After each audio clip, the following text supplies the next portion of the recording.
morning. Thank you for joining me, Coach Michael, on your Monday morning. A couple weeks back, we talked about what's your phrase that resonates with you to shape you who you are today. Last week, we talked about what's your word. What's the one word that you believe has created who you are and how you show up? This week, we're going to talk about something that really irks me quite a bit. Before we go there, let me share a story. Years back, I coached a financial advisor from a very large team in Boca Raton. We did great things together. He made extraordinary changes in himself and really stepped up. I was very proud of him. To the point that the leader of the team called me one day and said, "I don't know what you did with my guy, but thank you." And he said, "Is there any way you could work with my son? And if you can, first I have to let you know something up front. He has ADHD. So it's going to be very difficult for you to keep an engagement conversation with him." I dismissed it.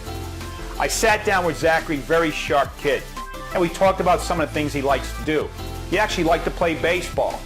And I asked him, when you're on the mound pitching in a game, and you have all this stuff going around you, how many outs, how many strikes, what batter's up, who's on first and second, how are you able to pay attention to all that, know exactly what's going on, and stay focused on the batter if you have ADHD?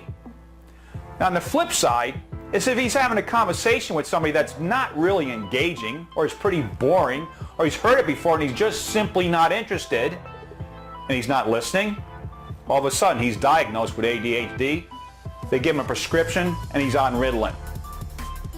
Why do I bring this up? Because I think that term is used too loosely. I've heard many times CEOs, leaders of organizations say, "Mike, I'd be more organized, but I have ADHD. Mike, I'd have a better memory. I wouldn't forget these things, but I got ADHD." Let me tell you something. That's a bunch of crap. If you're saying that stuff, you're pulling that ADHD trump card out of your back pocket to use it as an excuse, that's weak. Again, only my opinion. I believe if you're using that trump card that you have ADHD, it's only because you haven't made a conscious decision to focus on what's most important, to get crystal clear on your vital functions of what moves you and your organization forward.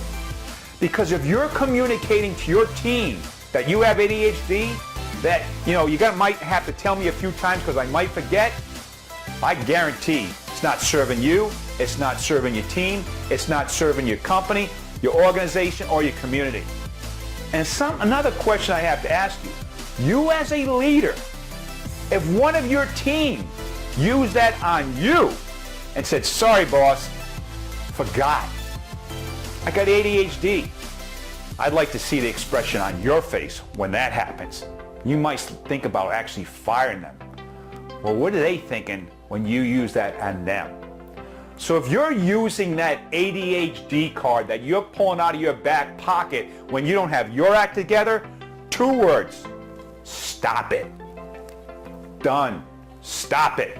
And if you have a hard time getting organized or efficient with your time or really getting focused, call me. I'll help you get focused and intentional on what you need to do to move yourself and your business forward. I hope this has been valuable. Those of you using this trick card, stop it. I want to thank you all for joining me, Coach Michael, on your Monday morning, and I want to wish you a productive, profitable week. Go get it.